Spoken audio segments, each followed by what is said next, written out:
I'll guide you through the process of cashing out your crypto gains directly to your bank account without getting stuck in pending status or facing unnecessary rejection errors.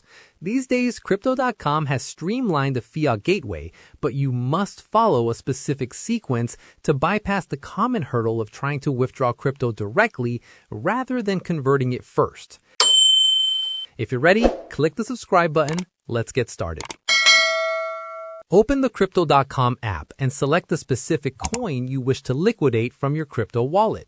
Tap the Sell button and select Fiat Wallet as the destination to convert your digital assets into spendable cash, like USD, EUR, or GBP.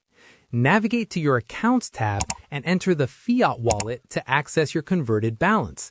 Tap Transfer and then tap Withdraw to initiate the move toward your external banking institution. Select your local currency and tap Add Bank Account to begin the secure linking process if you don't have a bank account linked yet. Choose the Plaid option to instantly verify your banking credentials and ensure your account name matches your legal profile exactly to prevent security flags. Enter the amount you wish to send home, keeping in mind the minimum withdrawal limit of $100 for standard ACH transfers. Review the network fees and the estimated arrival time before tapping Confirm to authorize the final transaction with your passcode or biometrics. If you have any queries or input, comment below and I'll respond. Click this card for a curation of our best video tutorials and check the description below for more. Thanks for watching.